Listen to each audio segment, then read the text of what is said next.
कभी कभी एक कहानी शुरू होने से पहले ही खत्म हो जाती है और डीसी की नई कहानी का शायद वही हाल है। जेम्स गन का डीसी यूनिवर्स एक बोल्ड, फ्रेश और होपफुल रिस्टार्ट, लेकिन स्टार्ट होने से पहले ही इसका एंड नजर आने लगा है। ऐसा लगता है जैसे डीसीयू का फ्यूचर अपने पहले कदम पे ही लड़खड़ा गया है। सोच के देखो, Superman the most iconic super hero in pop culture history, जो सिंबल था होप का, जस्टिस का और एक आइडियल वर्ल्ड का। और जब जेम्स गन ने अनाउंस किया कि वो अपना यूनिवर्स सुपरमैन से शुरू कर रहे हैं, तो फैंस ने सोचा फाइनली डीसी इज बैक। लेकिन जब फिल्म रिलीज हुई तो कुछ अजीब हुआ। पहले 38 डेज में फिल्म ने वर्ल्ड वाइड अराउंड 594 मिलियन कमाए। सुनने में अच्छा लग रहा है, लेकिन प्रॉब्लम यही थी, ये नंबर इनफ नहीं था। $600 मिलियन के बेंचमार्क तक पहुंचने से पहले ही मूवी का रन स्लो हो गया। और सबसे शॉकिंग पार्ट, मूवी का इंटरनेशनल मार्केट ही कोलैप्स हो गया। सिर्फ $253 million.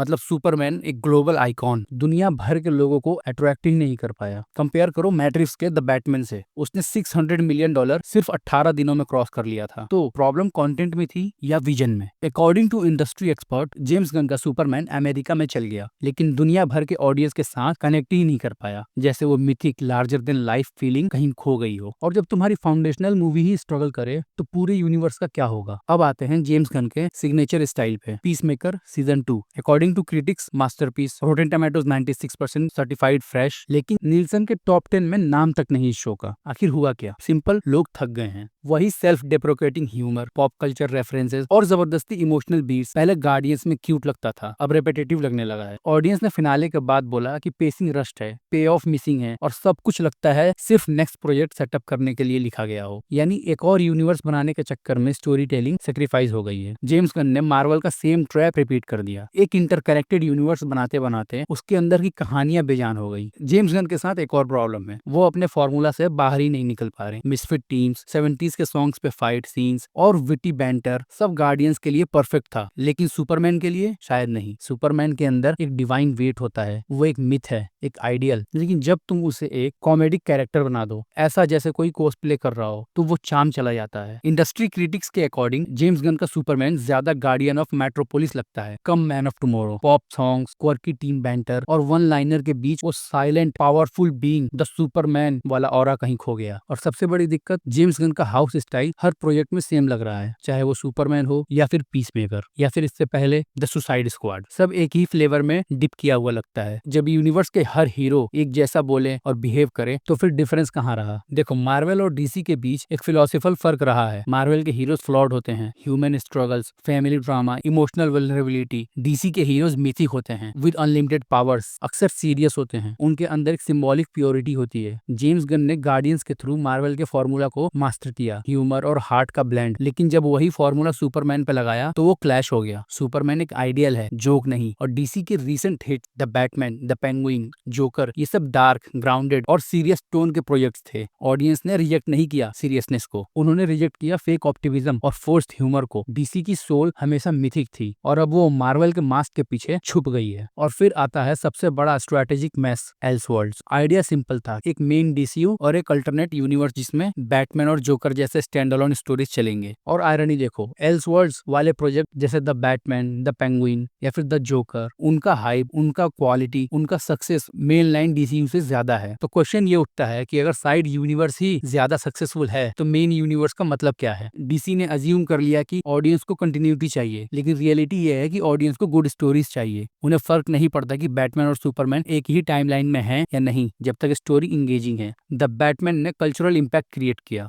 The penguin HBO max पे फैन फेवरेट बन गया, और तब डीसी बोलता है कि ये एल्सवर्ल्ड्स हैं, ऑप्शनल हैं। मतलब तुम अपने बेस्ट कंटेंट को नॉन इंपॉर्टेंट कह रहे हो और अपने वीकेस्ट प्रोजेक्ट को मेन यूनिवर्स बोल रहे हो। ये खुद अपने ब्रांड को अंडरकट करने जैसा है। एक यूनिवर्स जिसमें हायरार्की उल्टा है, जहां सेकेंडरी प्रोजेक्ट्स प्राइमरी बन गए हैं। जेम्स गन ने डीसीयू के बेस पे रखा सुपरमैन, एक रिबूट, एक फ्रेश स्टार्ट, एक प्रॉमिस। लेकिन जब मूवी ने डिलीवर नहीं किया तो पूरा डीसीयू हिल गया। सोचो, अगर सुपरमैन जैसा रिकॉग्नाइजेबल हीरो ही ऑडियंस को थिएटर तक नहीं खींच पाया तो आने वाले बूस्टर गोल्ड या द अथॉरिटी जैसे लेसर नॉन कैरेक्टर्स का क्या होगा? क्या जेम्स गन का प्लान लॉन्ग टर्म टिक पाएगा या फिर वार्नर ब्रोस फिर से एक और रिबूट की तरफ जा रहा है? सबसे बड़ी प्रॉब्लम यह है कि डीसी अपनी आइडेंटिटी को खो चुका है। मार्वल का फॉर्मूला कॉपी करते करते वो भूल गया है है कि उसका खुद का फ्लेवर क्या था। डीसी के हीरोज हमेशा एस्पिरेशनल थे, वो इंस्पायर करते थे, इंटरटेन नहीं। लेकिन अब जब जेम्स गन ने उन्हें सरकास्टिक और क्वर्की बना दिया तो वो सेम मार्वल के क्लोन्स लगने लगे। और जब ब्रांड आइडेंटिटी ब्लर हो जाती है तो ऑडियंस के लिए इमोशनल कनेक्शन भी मर जाता है। और हाँ, लोग ये भी नोटिस कर रहे हैं कि जेम्स गन अपनी फैमिली मेंबर्स को हर प्रोजेक्ट में कास्ट कर रहे हैं। वाइफ, ब्रदर सब की रोल्स में हैं। ये डीसीयू एक शेयर्ड यूनिवर्स कम और जेम्स गन का पर्सनल सैंडबॉक्स ज्यादा लग रहा है। डीसी का बिगेस्ट कर्स है रिबूट्स। हर 3-4 साल में एक नया यूनिवर्स, नया बैटमैन, नया सुपरमैन, नया टोन और हर बार एक ही promise, this time it's different. लेकिन रियलिटी में ये वही लूप में फंस गए हैं। डार्क नाइट ट्रिलॉजी के बाद से डीसी बार बार रीसेट बटन दबा रहा है और ऑडियंस अब कंफ्यूज नहीं, थक चुकी है। उन्हें लगता है कि क्यों इन्वेस्ट करें किसी ऐसी कहानी में जब कल उसका रीबूट आ ही जाएगा। और हर रीबूट के साथ डीसी अपने पुराने गुडविल को खुद डिस्ट्रॉय कर रहा है। वो एनर्जी, वो ट्रस्ट अब वापस लाना मुश्किल है। सच तो ये है कि प्रॉब्लम सिर्फ डीसीयू तक लिमिटेड नहीं है। पूरा सुपर हीरो जॉनरा अपनी आइडेंटिटी क्राइसिस से गुजर रहा है। ऑडियंस थक गई है वही फॉर्मूला बेस्ड स्टोरी टेलिंग से।